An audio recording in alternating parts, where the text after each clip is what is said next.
관계에서 발생되는 비가시적 에너지를 가시화하는 그런 작업을 하는 작가입니다.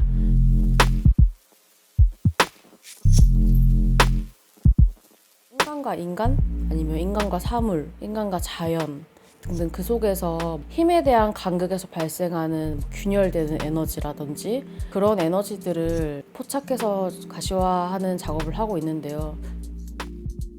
재료나 색을 바라볼 때 성격이라든지 성별 약간 그렇게 보는 것 같아요. 병원에서의 경험을 토대로 작업을 진행을 했는데 검사했을 때 흑백 화면으로만 저는 볼 수밖에 없었는데 되게 작은 약간 덩어리 같은 그런 것들이 보여졌었어요. 몸 안에 있는 거니까 붉은색이겠구나, 그걸 유추해 볼 수 있는데 숨기고 싶은 이야기였어요. 그러다 보니까 이거를 유기적인 그런 모양새에 붉은색으로 해버리면 너무 인체에 그것 같고 해서 색을 골랐는데 붉은색과 푸른색이 있는데 푸른색은 블러드, 피의 반대 그런 색이기도 하죠. 저는 이 두 색을 천박하고 상스러운 색으로 표현을 해봤어요. 알레고리적 장치를 살짝 가미를 한 거죠. 일부러 천박한 색을 써서 이렇게 나열을 해서 숭고미가 나오게끔 했어요.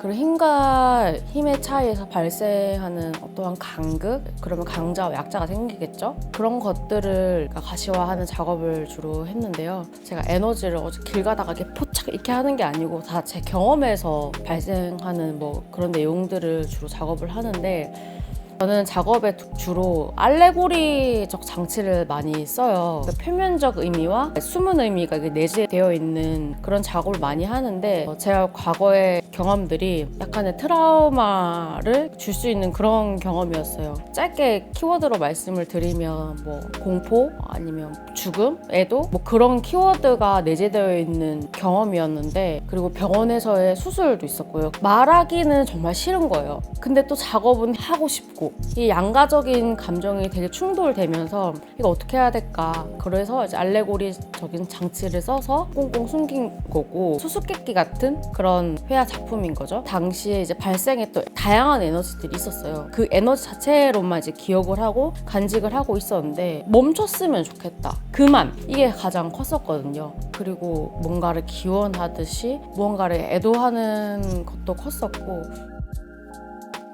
관조하는 행위에서 영감을 많이 얻습니다. 관조라는 게 그 사물이라든지 그 자연이라든지 그거 자체로만 이렇게 바라보는 것인데, 무언가를 의미하는 것 같다, 거기에서 이제 더 넘어가지 않고 그 있는 그 자체로만 유심하게 바라보는 것을 이제 관조라고 하는데요. 그 관조와 그리고 관찰을 잘 구분을 지어야 되는데, 저는 이제 그 관조와 관찰을 좀 번갈아서 하는 편입니다. 살아있는 유기체는 주로 관찰하는 편이고요. 살아있지 않은 것들을 제가 관조를 많이 하는 편인데, 거기서 많은 영감을 얻습니다. 인간에 대해서 많이 관찰을 해요. 많이 느끼기도 하고, 관조하다가 갑자기 눈물을 펑펑펑펑 흘린 적이 있는데, 달과 그 달 밑에 비치는 물결이라든지 그 앞에서는 한없이 작아지더라고요. 아, 나 되게 작구나, 먼지 같은 존재구나. 어떤 영화보다도, 어떤 음악보다도, 어떤 예술 작품보다도 감동적이었어요. 관조하거나 관찰하는 행위에서만 얻을 수 있는 예술 작품,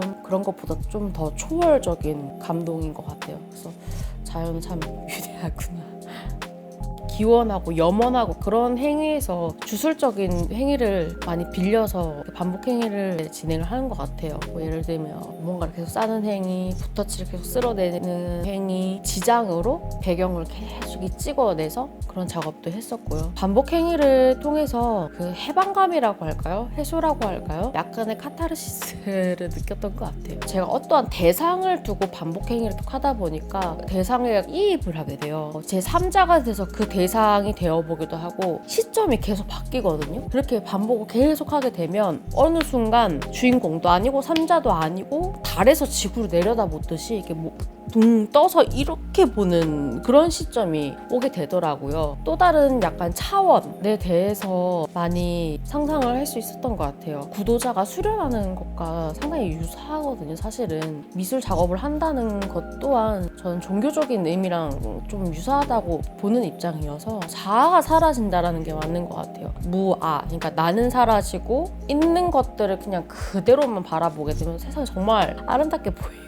있거든요. 그럼 이제 제로라고 하죠. 그러한 상태는 과연 어떠한 상태고 감히 전 지금의 육신으로는 가볼 수도 없고 볼 수도 없다라고 생각을 해요. 또 다른 차원은 분명히 존재한다고 저는 생각을 하거든요. 어떤 모습일까 했을 때 선으로만 이루어져 있는 높이와 벽과 뭐 바닥 이런 게 없는 무한한 이제 공간으로 이루어졌다. 시공간의 개념이 없는 그런 공간을 연상할 수 있었는데 평면으로는 어떻게 표현할 수 없을까? 라는 생각을 많이 했던 것 같아요. 캠퍼스라는 건 가장 이제 제한이 되어 있는데 그 제한된 틀 안에서 그 무한의 공간을 만든다라는 게 정말 부조화 그 자체인데 그 부조화를 한번 깨보고 싶었어요. 컨디션 관리를 가장 중요시 여기는 것 같아요. 그 컨디션 관리에는 건강이랑 멘탈이 가장 중요하게 요소로 잡는데요. 출근 시간과 퇴근 시간을 정해서 작업을 진행을 하고 가급적이면 규칙적인 생활을 하려고 하고요. 작업이라는 게 뭐 단발성으로 이렇게 반짝하고 끝내는 게 아니고 지속 가능한 것으로 이제 유지시키려면 그런 관리가 가장 중요한 것 같습니다.